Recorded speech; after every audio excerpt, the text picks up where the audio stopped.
I'm sure it is. Yeah. And they were describing how, like, there's a lot of structural steel in these buildings, as you might imagine. There's a lot of restructuring, their masonry construction, so they need steel for the loads. And they have to carry the stuff in the house with manpower. Yeah. 20, 30 people on an I-beam. Yeah.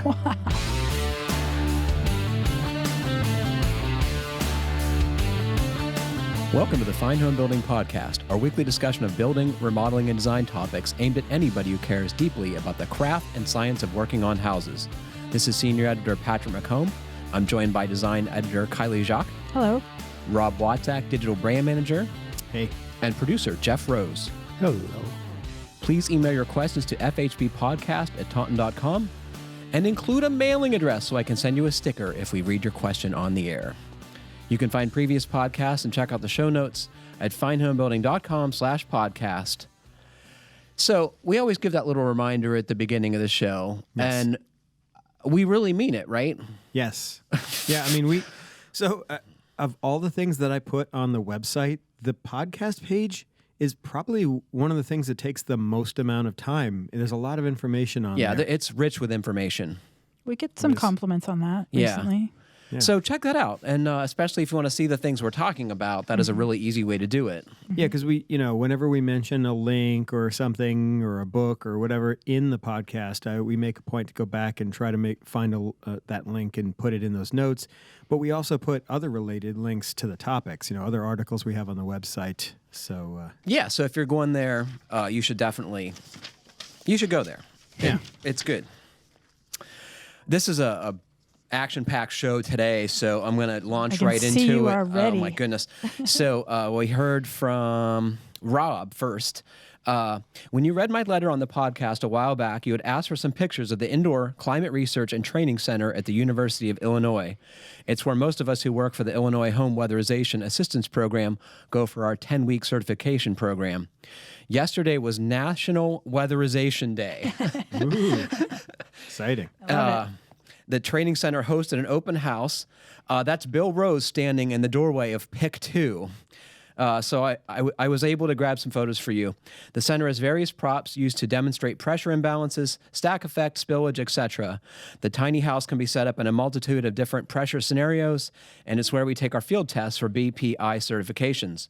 When taking a field test, you never know how the house is going to be set up and what result the setup will have on things like natural draft appliances, etc. The furnace lab can also be configured to show what happens when things like static pressure, gas flow, and temperature rise are not in alignment, and the effect it has on the unit's efficiency and occupant comfort. Hope all is well and keep up the good work. Rob, thank you for the pictures. For those of you who are listening, this shows a bunch of cool stuff, right? I see a field trip in your Yeah, future. that's what I wrote in my notes too. I was like, field trip. I mean, I feel like there should be these little tiny BPI houses everywhere for builders and architects to go check out, because I mean, it sure looks like a smart way to teach people about building science. So, like, for example, in the furnace room, there's probably 6 different types of forced air furnaces, and they are all vented and hooked up to gas to work, and you can learn how to do combustion tests and all this important stuff on all these different things all in one place. It looks amazing. Yeah. Yeah, and it's like weatherization assistance programs, especially these like municipal or state-run ones, a lot of people probably don't even know about them, and you always kind of think of them as sort of like the bottom tier of like trying to deal with energy efficiency in houses, because they're usually subsidized programs where they go into low-income neighborhoods and do a little bit of air sealing here. But I mean, if they're all getting trained in facilities like this, I have higher hopes for them than I previously did. Yeah, it's pretty darn impressive. The facility looks like it's cost millions of dollars to build and outfit. So, you folks in Illinois, I would definitely take advantage of that. And related to that, we talk about hoping that people who do blower door testing, weatherization, all that kind of stuff, get the BPI training. I'm kind of curious. I feel like I need to go and take one of those. I think you should classes. too. What is it, like a 2-week course or something like that usually, or? I don't know. Yeah. I think we should all get certified. Yes. Then we can investigate the building science anomalies in our office building too. Oh, I don't know if we want to know about that. Hello, FHB podcast crew. Way back in episode 132, you were kind enough to air my video question and provide some helpful advice. As Patrick requested, I'm finally following up to let you know how it went. It took about a year, but I did make the garage completely outside the condition envelope as was suggested. So, what's this person? Cooper. Cooper has an internal garage under his living space and had comfort problems and moisture problems in this, and he did a fantastic job redoing it all. Looks sharp. I told him in a subsequent email that his quality of work was impressive and that most mainstream contractors would never do as good a job, and I honestly believe that. A few things he did. No offense to you, mainstream contractors out there. He removed all the ductwork that was joist panning, right, and put real ducts in, and then insulated them, sealed them with mastic, built bulkheads to enclose them, re-drywalled, and put rigid insulation on the walls, and ultimately put vinyl flooring on the space to act as a vapor retarder on the floor, which the concrete probably didn't have a vapor barrier under it. So nice space, right? He said that he used zip tape to seal the foam to the metal I-beam in the center. Is that customary, or is that like to the extreme? Well, he needed to make an air barrier, and I think that's a great way. Mm-hmm. It seems like zip tape sticks to everything. Mm-hmm. Yeah, and if you're unsure about tapes and what they stick to, we've got that article that Martin did a while back, Martin's tape test, and there was a follow-up article with it too, both on Green Building Advisor and our website. I love the backyard testing. So that's the backyard tape test. That article a number of times. Yeah, it's just fun. Yeah. Cooper says, I'm attaching a few pictures of the process, and here is a link to a larger online album. It's a Google photo folder, and we'll put that link on the podcast page too. He says he hopes it's helpful to other listeners with similar under-house garages. I welcome all questions and feedback. That's cool. Yeah, very cool. You know, and most people don't realize, I mean, we talk about some of the existing homes that have serious concerns like this. Any place with an attached garage, there's a pretty good chance it's done wrong. There's something. That's the worst idea ever. Same thing with Cape. Except it's so nice to like pull in your house and get out of your car and come inside. Yeah, I suppose. Yeah, I was just talking. I think people should spend a little more time outside anyway. Yeah. Like if you can't walk from your car to your house. What's wrong with you? The older I get, the more that not having an attached garage makes me want to move south in the wintertime, though. But I was just talking to Matt, because Matt Milham, he has an attached garage, and he was saying how he noticed that there's some sort of airspace that goes over the breezeway. So his isn't, I guess his, does it have an open breezeway? I haven't seen his house. It's closed in. Mm. Is it? It might have been open originally, but he said, so there's like basically an airspace that communicates with his attic across the top of the breezeway from the garage. So that doesn't seem good. No, but it really isn't that much work to close it up. You just got to find all of those. Except crawling around in there, which is horrible. Well, I would do it. I would do it at the garage itself. Yeah. Yeah. You're still going to end up being up in there. I guarantee it. We also heard from. I don't know who this was. Sorry. We'll put that on the podcast page, but I have to read this anyway. Love the show. Thought I would offer some trivia after Patrick's old oxygen tank comment. Many pressure vessels for gases, K bottles, are indefinitely serviceable as long as they pass testing or inspection. Now for the trivia. Once upon a time, I worked on the shuttle program at Kennedy Space Center, where we employed thousands of nitrogen K bottles for purging hazardous areas such as around rocket fuel. Purging is basically pumping nitrogen or helium into high-risk locations so that light switches and electric motors don't cause a catastrophe. Most of their bottles dated to the mid-30s. So I thought mine was old because it dated to the mid-'80s. Yes, I said 30s. Let's see what's going on in the 30s. Oh, yeah, World War II. And who was playing with lots of rockets in the 30s? Survey says Nazis. You probably figured out by now that some of the nitrogen bottles used in the U.S. space program are former Nazi bottles. At the end of World War II, the U.S. and Russia scooped up German scientists and rocket technology, including thousands of these bottles that are still in use today. Since each bottle was marked with a Nazi swastika, most maintenance shops turned the swastikas into a 4-pane window by adding a few more punch marks. Creepy, right? Well, keep up the great work. I have to go air seal a spaceship now. I hope they do a better job than most people do in the space program. Is that crazy or what? Wow. So I don't feel bad about my acetylene bottle, which is also from the same era now. I'm going to like go in with my head held high when I had to go to swap that. Yeah. That's an interesting notion, though. The way that they actually protect from explosions is by Flooding expelling the air. any possible flammable, gases out with inert gases. Yeah. Yeah. Isn't that why welding is better when it's shielded with inert gas? Well, and that's the whole thing with TIG welding. You're basically shrouding the arc of electricity with an inert gas so that you don't create oxidation, because the higher, if anybody knows anything about chemistry, temperatures accelerate reactions. So if you heat up a piece of steel, it oxidizes instantly as opposed to over hours or days or years. Really? Yes. That's fascinating. It turns into like Swiss cheese. It just destroys the integrity of the metal. I learned so much freaking stuff on this show, I got to tell you.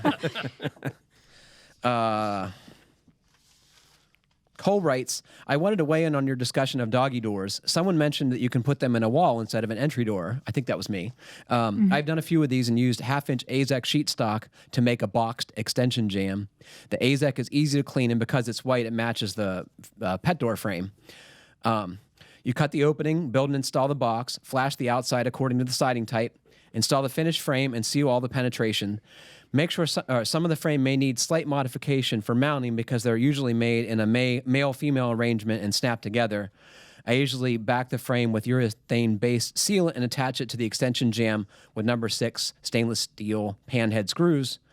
And most pet doors work well with 16 on-center framing, he says. So that's wonderful. So that's smart. I mean, you can think about a dirty dog rubbing against a painted extension jambs.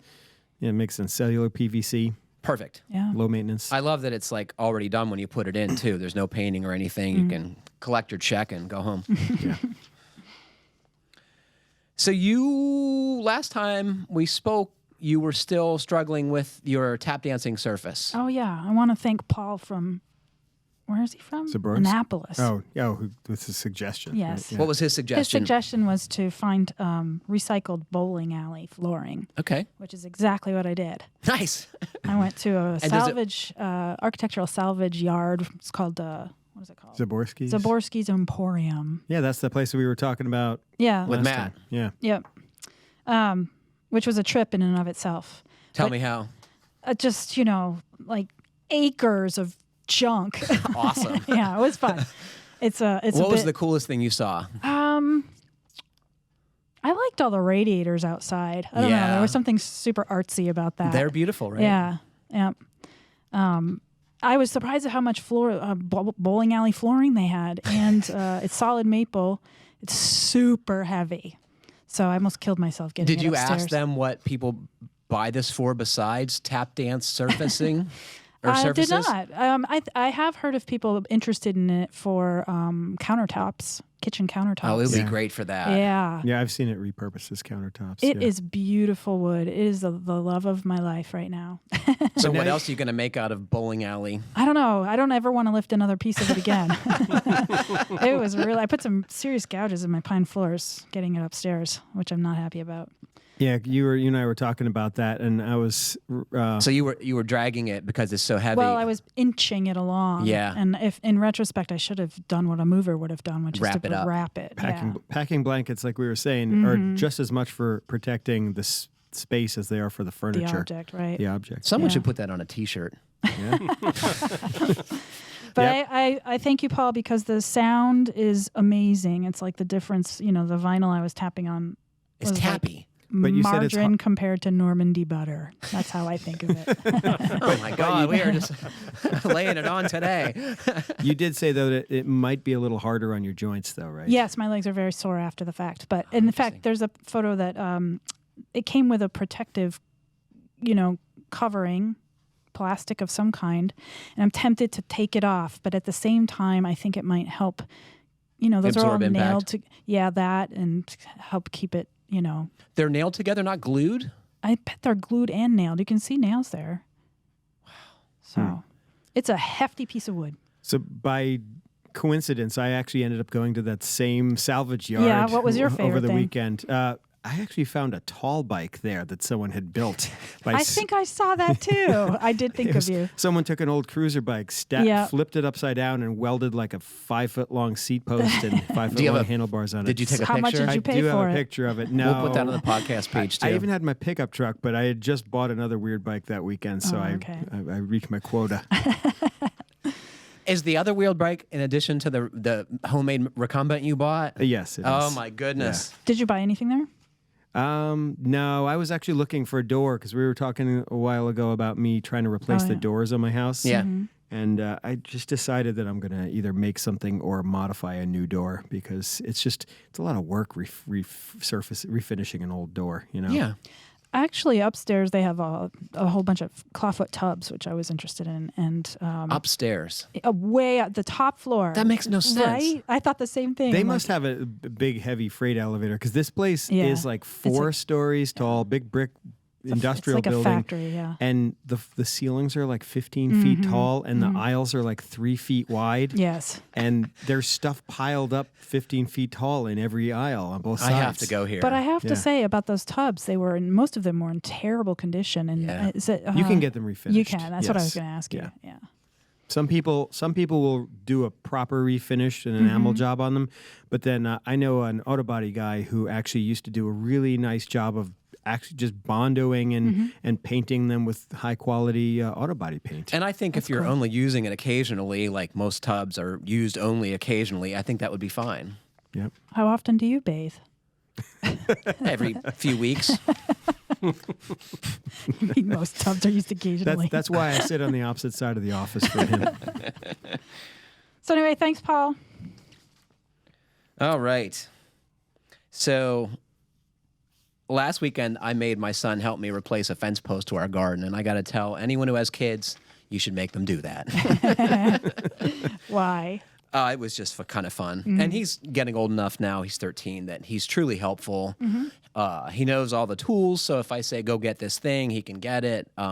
He's very good at digging. And he was okay with the job. Yeah. Yeah, okay. Because how old is your son again? He's 13. 13, yeah. That's often a tough age to get kids to engage in projects like that. Yeah, he has little choice. Yeah. Does Kaya do things like that with you? She did help me refinish a table, and I told her I'd split the money with her. It was an old antique table, and I finally just sold it this past week. Yeah. And she actually said, we should do more of this. So that's cool. That's cool. Yeah. People ask me how I know stuff often, right? And I don't know oftentimes, like how I learned things, but I think it was in large part being around handy people from a very early age, and what people describe as common sense oftentimes is really experience. Yeah. Sure. And I think that's If you don't key. If you don't grow up with that, it's not innate. It's not innate. Yeah. So when I was growing up, my dad was always fixing something. Like he didn't have a lot of money, and he was always either fixing a car or working on the house. Our kitchen was just like bare studs for like 5 years when I was a kid.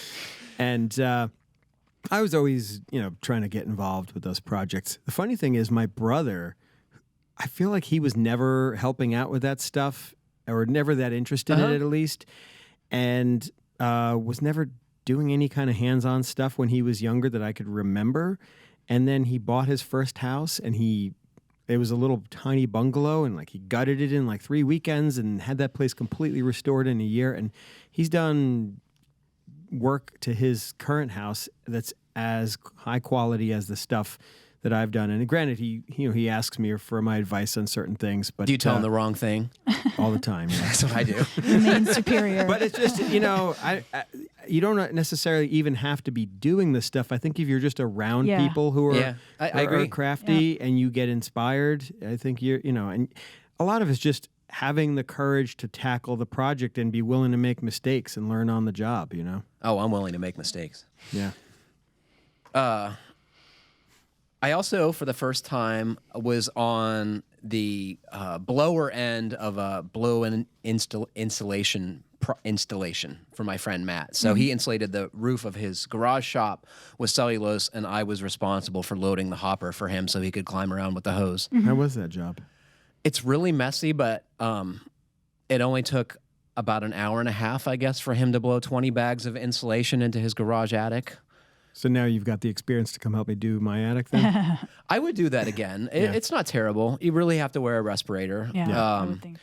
I was under the impression that you would take the bale of cellulose and it like just drop it into the hopper, but you have to like rip it apart with your hands because it is so densely packed. Yeah. I've actually done small areas of my attic with cellulose, and it was small enough that I'm like, I'm just going to tear this stuff and like spread it by hand. No way. I'm talking about like little tiny alcoves here, not like whole attics. So what's the apparatus like? How does it get distributed? So what's the force behind it? It's a big box. It's got an electric motor on it that turns an auger that breaks up the material, and then it's got a fan that blows it down the hose. Gotcha. And I didn't have any trouble with clogging or anything, or it was really smooth. How much does it cost to rent that? So Home Depot will give it to you free if you buy 20 bags of insulation. Oh, that's a good deal. And they give it to you for 24 hours. And I would think that would be all I would ever want to do. Right. One and done. But now we have to make a distinction that there's a big difference between blown-in Loose cellulose, loose fill, and dense pack cellulose, which is what you see in a lot of the walls that we talk about in energy-efficient houses. And we were just on a field trip this week down to Brooklyn. One of the architects, Michael Ingui from Brooklyn, who we met at the summit. Of Baxt Ingui Architects? Yes, he was nice enough to invite us down because he's in the middle of several passive house level renovations of brownstones, of these beautiful old attached townhouses in Brooklyn. I mean, and they're all in the general vicinity of where he lives, so he actually even says he rides his bike to go visit the projects, which is awesome. But we were on one of those job sites, and one of the guys who's responsible for a lot of the air sealing and training in air sealing that they do was it Kevin Brennan? I don't remember his last name, but... Well, so he did, and I've never seen this done, a density test of dense pack cellulose. And they had a membrane type interior holding the cellulose into the wall cavities, and they cut a slice in it, and they just literally took a 4-inch round piece of duct pipe and did a core sample, and then weighed it. You basically... They know it's 6 inches deep by 4 inches in diameter, so they can get the volume, and they weigh that, and they have a chart that they use to do a density test. And he said he literally goes around and looks for the softest spot in the wall because he knows that that's typically going to be the lowest density portion, so that he knows he has at least that much in the whole wall. Right, because it's not uniform, right? It's up to the installer to make it uniform. Okay. He said that he most often tests high on the wall or low down because that's where people are most likely to have it not be the right density. Yeah. If you test it at waist high in the middle of where it's easy to room, reach, it's easy for the guy to get the hose in there. And there was a big debate because some of these houses, they were using interior layers of AC plywood as their air barrier, as opposed to with tape seams, as opposed to like a fabric type membrane. And there were different reasons why they did one or the other. But so the plywood layer would allow you to pack the stuff in without blowing seams on the and then the you can barrier. mount mechanical equipment and other stuff to the walls very easily. Yeah, but it also makes it a little harder to know that you've got the density throughout the wall. And they've got all kinds of weird attachments to their blowers to try to get into tight spaces. It's kind of fascinating to learn about that. The quality of construction generally was so good. I was really impressed. We see so much like hackery out there in the world, but boy, this was just at a different level. And the complexities of working in the city environment, I don't know how the projects managers sleep at night because I wouldn't be able to. Just getting trucks and everything in there, right? Oh my God. Deliveries and New York City is exponentially more challenging than pretty much any other city that I've ever been in because the access is so restricted and the regulations of even giving you access is so restricted that it's typical for a builder in New York City to hire a driver who just drives their truck around the block Because there's nowhere to park. That sounds so cost prohibitive. But Well, for that's why them, it's construction not. is so expensive. Yeah. For them, it's way more expensive than getting 5 parking tickets. I mean, way more affordable, you know. One of the guys, Max, was describing how they arrange for concrete pours. So you have to get a concrete truck and a pumper truck parked on the street. So they wait for days when they close the street for street sweeping.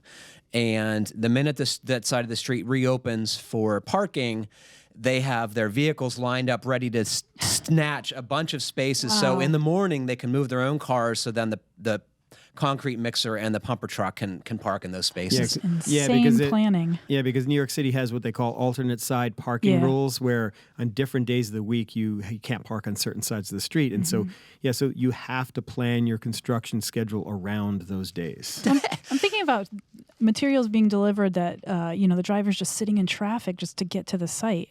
Yes. The hours, right? Yes, and fuel. Sounds like a nightmare. But now I'm sure it is. Yeah. And they were describing how, like, there's a lot of structural steel in these buildings, as you might imagine. There's a lot of restructuring. Their masonry construction, so they need steel for the loads. And they have to carry the stuff in the house with manpower. 20, 30 people on an I-beam. Yeah. Wow.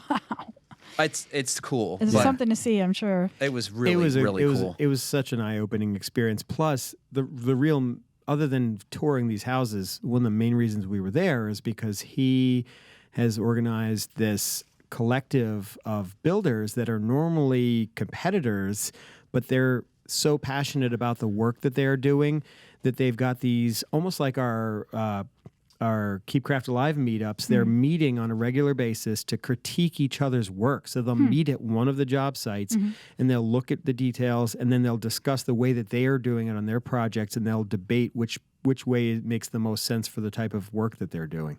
As an example, they were, it's hard to believe, but the masonry party walls between units in these homes are air permeable. Even though they're brick, they will pass air because of the cracks, and they were never meant to be exposed, and they were never meant to be airtight. So they have to spray on these air barriers, and the contractors were debating the various merits of the respective products. It was fascinating. We should do a story. I mean, I know you're doing a story with Michael, right?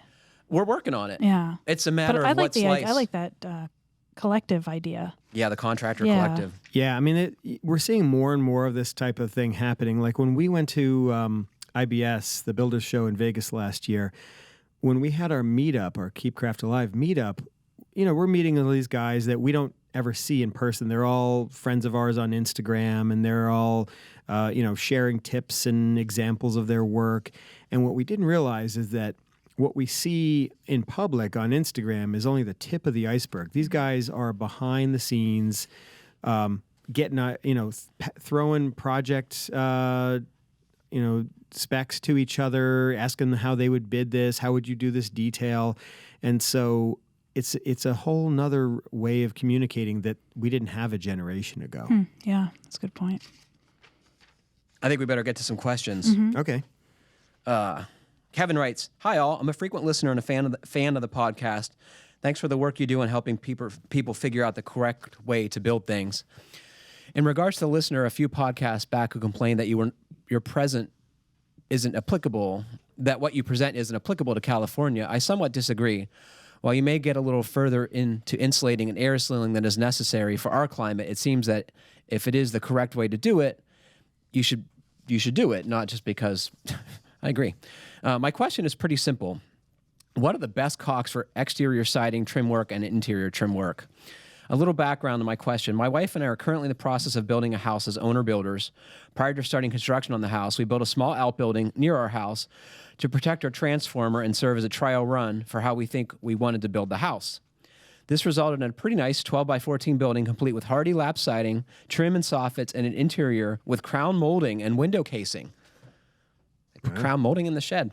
At the time, we were caulking everything before painting. I was torn between quality and price. Now I don't care about price.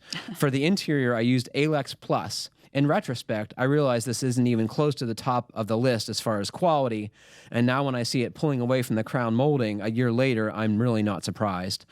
Any suggestions on what makes a long-lasting, easily tooled for interior trim caulk would be greatly appreciated. So the Alex Plus, that pretty much standard DAP painter's caulk that you see everywhere. And that's, when I was working in construction, the painters, that's pretty much what I used. Their go-to product, and that's what I've used for years and years. But I've certainly over time witnessed what he's talking about. I mean, if there's a lot of wood movement, that stuff. I mean, that's the thing, is if wood moves a lot, the caulk can only stretch so far. But some of them are better at that than others. And I've since, even though the Alex, the nice thing about that stuff is it tools really nicely with water. And it dries pretty quick. But I've been more often using the DAP's Dynaflex, which is a little bit more stretchier. And can you paint it? Yes. So that's a key. Mm-hmm. Do you want to hear what he did on the exterior? Sure. This is my kind of guy, I can tell you. This is Kevin. On the exterior, we approached caulking in a more scientific way. We ran a trial between DAP 3.0, OSI Quad, and Gorilla Glue caulk. We found that while the DAP had a quick drying time, it was very difficult to tool. Gorilla Glue made the best caulk as far as dry time and tooling, but it was what I perceived to be too expensive at $10 a tube. We ended up using OSI Quad, which is also what Hardy recommends. By the time we were done with the project, I had a couple gripes about OSI Quad. First and foremost, it shrinks like heck as it dries. Second, it has an obscenely long dry time before you can paint it. Overall, not a fan. So the reason to like OSI Quad is it sticks to everything. It comes in colors that match most types of siding or paint colors, right? It comes in tons of colors. And you can apply it in very bad conditions, cold, hot, wet. And that's why people use it. Inside and out?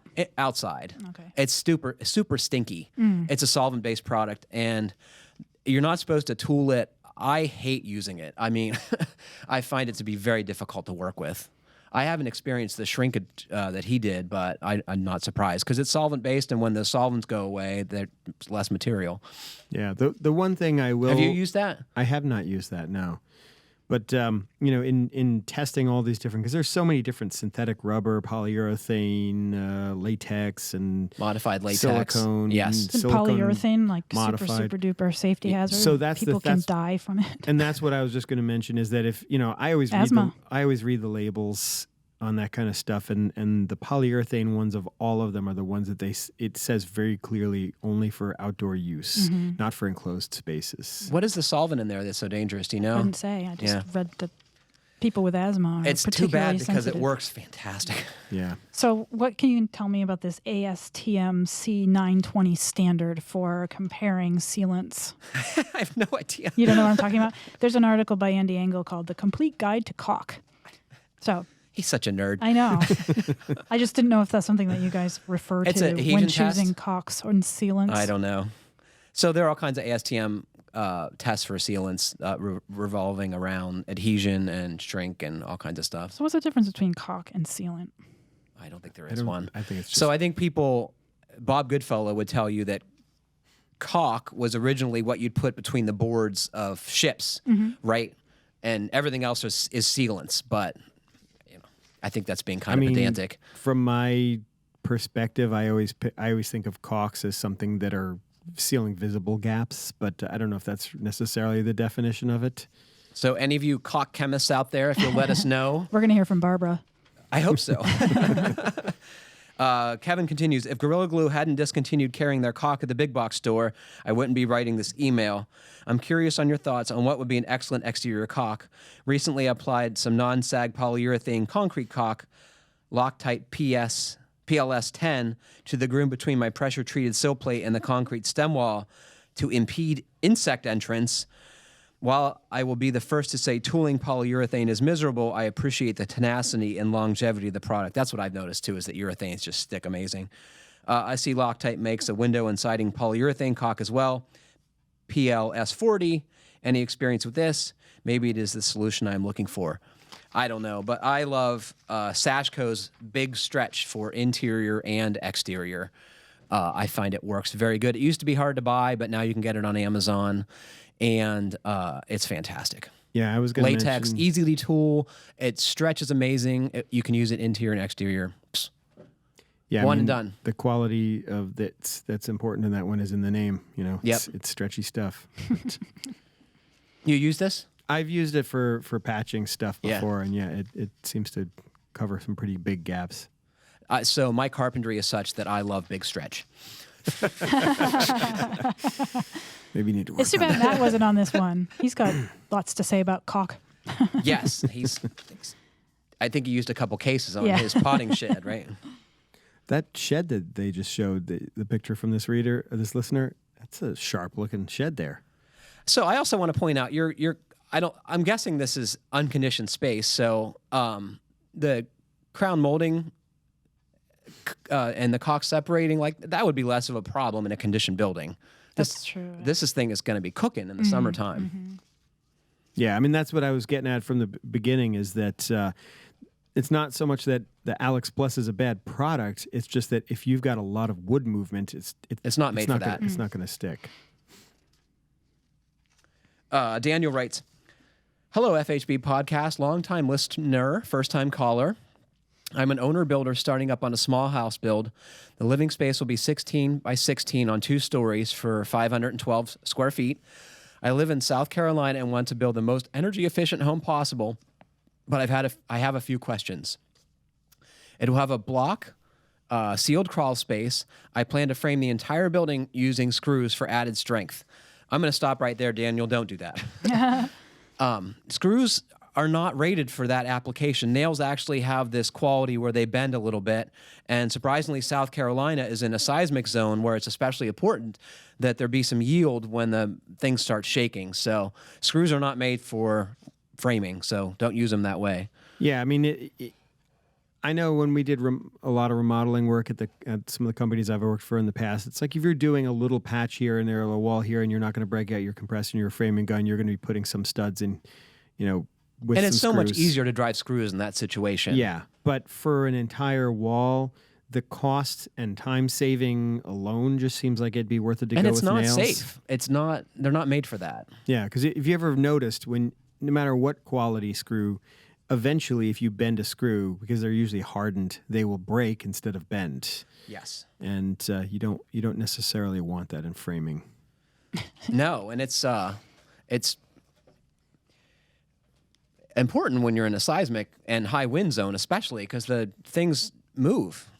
Yeah, I mean, I can see the thought behind it is that screws, because of their threads, tend to hold and not pull out as easily. But in most framing situations, that's not as much the of a problem. concern, and that's what the hardware, all the different specified hardware for hurricane straps and that kind of stuff is meant for. For nails. Yeah. They actually tell you exactly what you're supposed to use on the on the connector. He says, I plan to use Zip R3 as the sheathing, and I know it's not approved, but I also plan to use it on the roof. Don't do that either for the same reason, because when you have that insulation layer, it's not acting as a diaphragm like the sheathing directly on the framing, so that's a bad idea. And if you're going to have to get the fastening schedule for the walls, which is probably going to be tightened up based on where you live compared to a lot of places. The plans I call for have 2x4 walls, and I plan on insulating with rock wool insulation. I will be siding the house with poplar bark siding. What would you recommend that I use to create a drainage gap behind it? I'll be using metal roofing as well. Should that be vented? So I like the what is that stuff called, Rob? Coravent product. Coravent, yeah. SC, I think it's 3. Anyway, it's this like corrugated plastic that is great for making battens for ventilated assemblies. Yeah, I mean, the nice thing about it is that it drains through, so you don't have to worry about trapping any moisture, and it's rot proof. But recently I noticed a post on Instagram that Jake Bruton had made, and he makes a case for using 3/8-inch fir plywood for this purpose on his projects. He said one of the main reasons is that it's readily available, that they don't have to worry about ordering in advance, and it's easy to work with, and so they just rip it into strips. Okay. So he says he wants to build the most energy efficient home possible, and he's talking about encapsulating a crawl space. Shouldn't he just do slab on grade?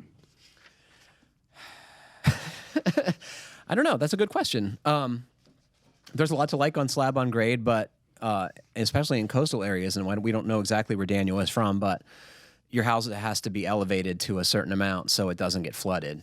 So it might be that reason, or it might be that he wants the mechanical space, or the I don't know. There are other reasons to want a crawl space. I mean, I would think one of the main reasons, if you're not concerned about elevation for flooding or just for accessibility reasons, to have a crawl space is mechanical systems. I mean, you know, the biggest drawback I see from a slab construction for a house is that there's no running room. Wires and plumbing, unless you have an unfinished attic or soffits or chases or something like that. It just becomes pretty challenging to run, especially bathrooms. Makes sense. Daniel's primary question was on how to properly construct a sealed crawl space. That's a pretty involved process. There are some excellent resources from GBA that we'll put up on the podcast page. But I don't know that we have time to go through the whole process, Daniel, but check out there. And for those of you who are listening and are curious about designing a sealed crawl space, you'll definitely want to check out that article. There's a lot to do. And the article being, are you talking about building an unvented crawl space? Yes. Okay. So now, where does the code stand now? Because I know we've talked about this for years about how in the building codes it was required. Well, so it's codified now to have a sealed crawl space, Yeah. but they also want you to have some means of partially conditioning it, either with a transfer grill from the living space or actual ducts run to the space. So Yeah, I think there's even specific requirements for the size of the transfer grill. And yes, and airflow. So it's more than we can get into here. I saw a lot of really cool transfer grills at Zabrowski's. I bet you did. Yeah, Like that cast was iron fun. ones and Yeah. stuff. Yeah, cool. I just remembered that as you're talking.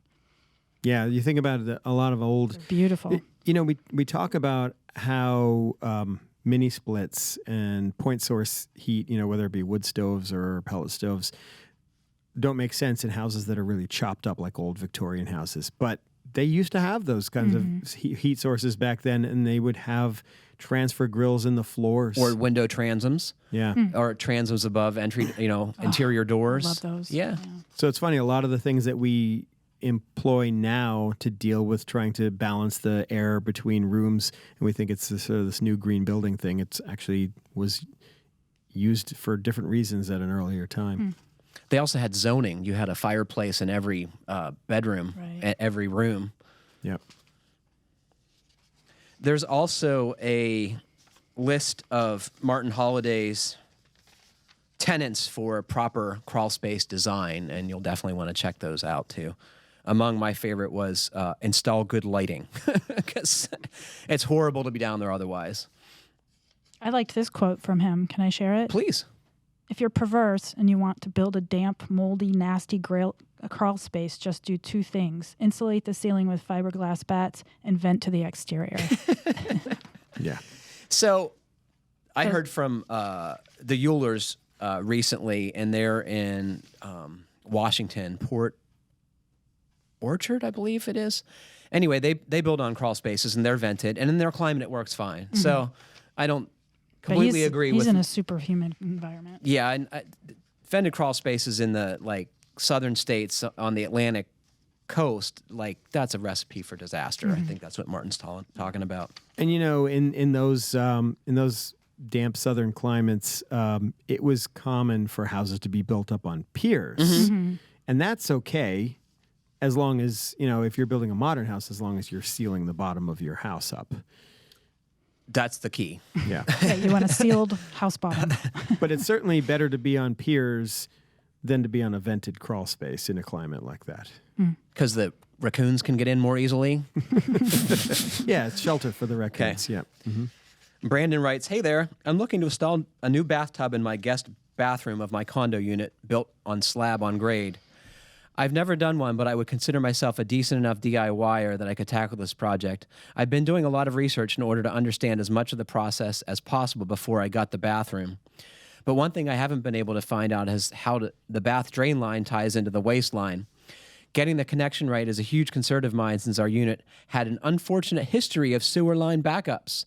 I think that the issues are resolved now, but I'm not interested in finding out the hard way. What type of connection is standard for tub to waistline? Is it a screwed together connection with a gasket or some sort of seal? Well, it just so happens that Fine Home Building has drawn these very assemblies for your enjoyment, Brandon.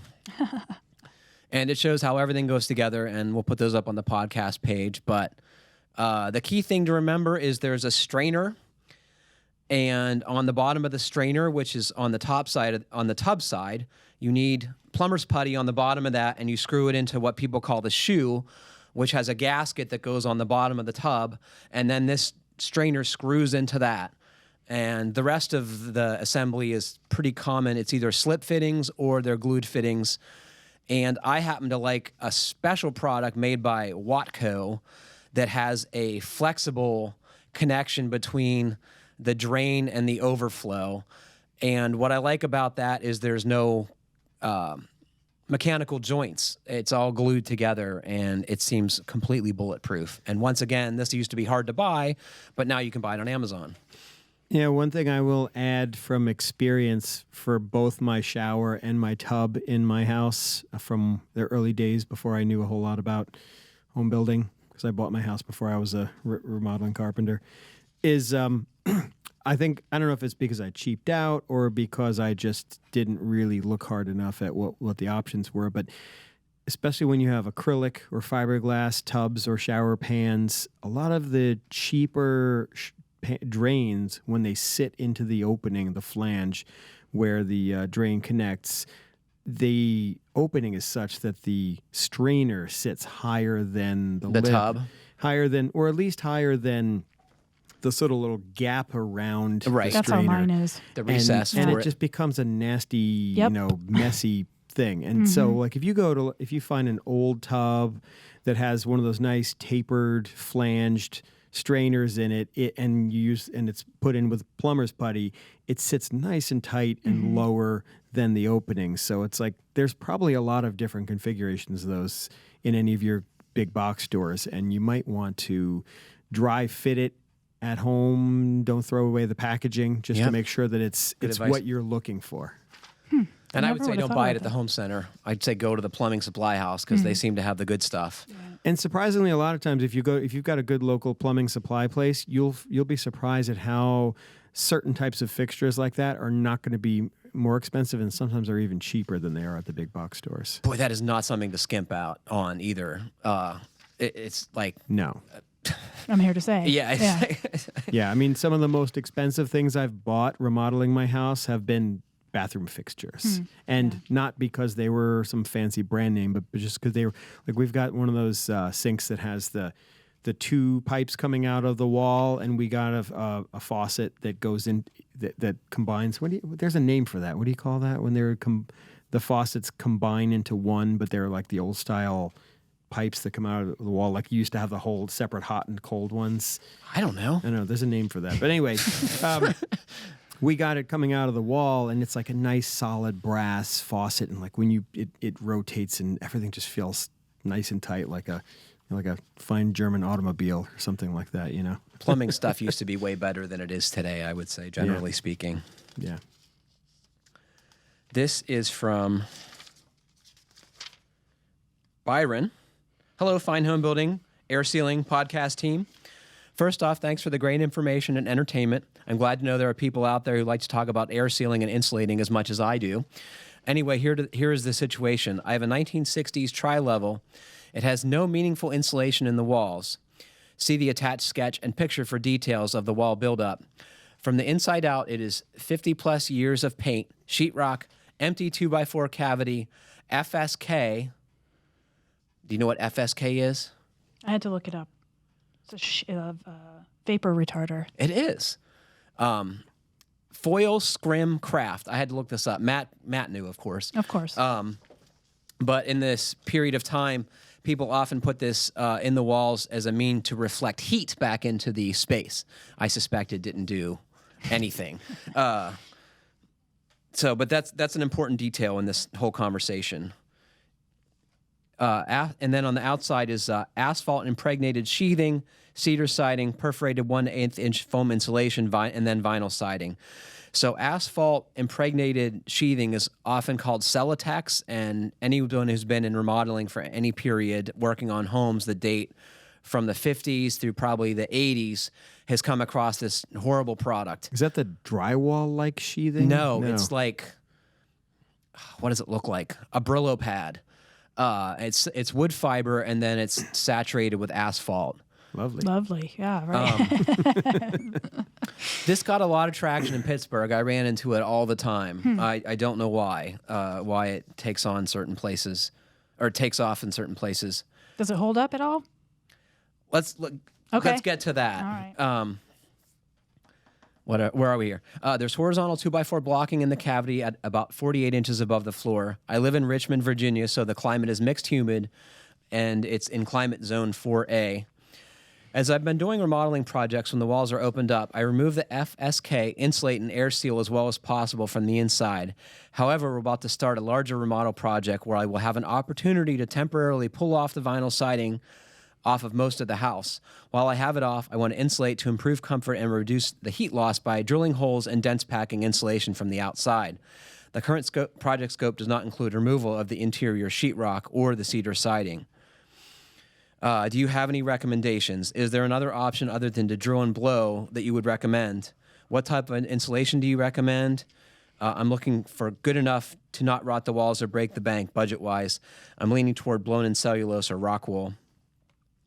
I'm concerned about the FSK in the wall as it is vapor impermeable and could trap moisture in the wall. I will not be able to get to the theoretical air barrier below the cedar siding. Asphalt impregnated sheathing to seal the seams and edges. You can't seal this anyway. That's it's very air permeable. That's one of its downsides. And when doing insulation, I'm so concerned about hot, humid air leaking into the cavity. I'm worried about that too, and I'm also worried about the FSK for the reasons he's identified. And the reason for that, I will briefly illustrate. This is according to GBA. In the mid-1990s, Zering Homes was a thriving mid-sized builder that completed over 1,500 new homes a year.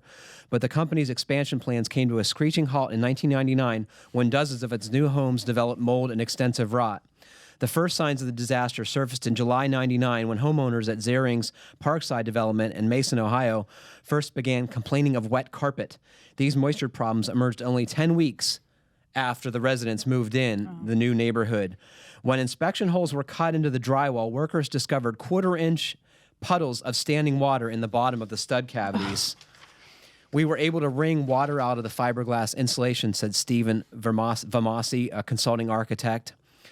Consultants concluded that the water vapor was being driven inward from the damp brick veneer through permeable fiberboard wall sheathing, often described as Celotex. During the summer months when the homes at Parkside were all air-conditioned, moisture was condensing on the back of the polyethylene sheeting installed behind the drywall.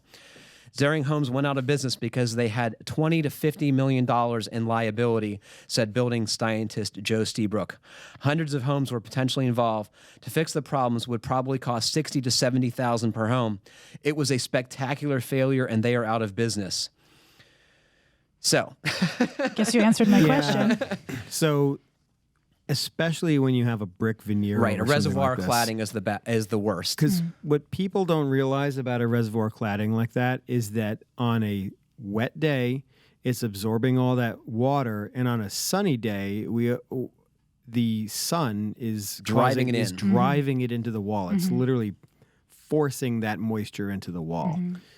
Let me continue. The phenomenon that destroys Zering's walls came to be known as inward solar vapor drive. The classic disaster requires 4 elements. A reservoir cladding. So, what was this gentleman's name? Byron. Byron has that, okay? Permeable wall sheathing like Celotex or Homostote. Yes, he has that. Check. A polyethylene vapor retarder on the interior of the wall. Well, he's got foil, which is essentially the same thing, and an air-conditioned interior. So, all the right ingredients. I don't know what to tell you, Byron, to be honest. I the reason the house has survived is because the wall cavities are uninsulated and can dry. You're automatically, when you fill those cavities with cellulose, affecting that characteristics. So, what do you think, Rob? Yeah, I mean, I'd like to do a little more research and put some links on the podcast, because I seem to remember some of Joe Stiebrick's comments on one of these projects about how they dealt with some of this from the inside. But that's the problem, is he's not planning on opening up in the inside of these walls. He might now. What would you do, Kylie? I don't know. This is not my area of expertise, but it does sound like he's scary, right? He's got some serious things to figure out. The here. risk is great. He's in a risky climate with a risky cladding and the worst possible sheathing. And move. Yeah, I Just mean, move. when I was talking about dealing with some similar problems, nowhere near as complex as this, and trying to sort of take the easy way out on a comment on the Q&A forum that Martin Holliday answered, he was like, sometimes there's just a good case for doing nothing. Yeah. Pump up he's in, where is he again? Richmond, Virginia. Yeah. so it's like, it's a rough climate. Yeah. It's going to be really wet. Yeah. It's a tough climate to do that kind of work. I mean, with that sheathing behind the brick, if it were just behind his cedar siding and he had the opportunity to possibly pull off the siding and do an air barrier from the outside, but it doesn't sound like that's the case. I was wondering if when you do your dense packing, you're going to have to drill a couple, 2 minimum, maybe more than that, because maybe 4, because he has mid-span blocking, right, in his stud cavities. Can you reach in that hole and rip that stuff out of there? I don't know. Well, so, over the past number of years, people have been focusing more on doing things like dense back cellulose and rock wool insulation, and we haven't seen as much of a case for spray foam in certain projects. But I wonder if something like this is a case for one of those low pressure pour-in foam applications. I'm sure the people who do that would tell you it is. I don't know if it really is. I heard there's a lot of problems with that product and getting it adequately to fill all the spaces. Like it doesn't often work as well as advertised, I'm told, according to researchers. I wonder what he's using when he does these little remodeling projects. He says he opens it up and he insulates. I wonder what he's using then. I don't know, but he is pulling out the FSK and air sealing, which is solving the in that spot. It's cutting off that vapor transfer. So it doesn't matter what he's using. Well, it's a more forgiving assembly. Right. I mean, I would be really tempted to pull down the drywall, pull down the FSK, and do what you've done in other parts of the house and insulate with bats. I'm not. I don't blame you for not wanting to do that. Who would want to do that? Yeah, I mean, it's kind of unfortunate when we come across questions like this where there just really is not a good answer. Not a good answer. Yeah, the good answer might be, as Rob suggests, nothing. Don't do anything. We're running out of time here. Policy. Running out of time here. I just wanted to share one other thing that I found on one of the Facebook groups I follow. Can you put that slide up of my favorite new book, Jeff?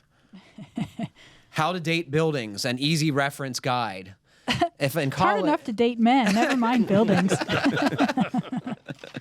This is hilarious. This generated a lot of smart comments in this group I follow, but one of my favorites, I believe her name was Debbie, and she says, I'm currently involved in 33 commercial buildings right now.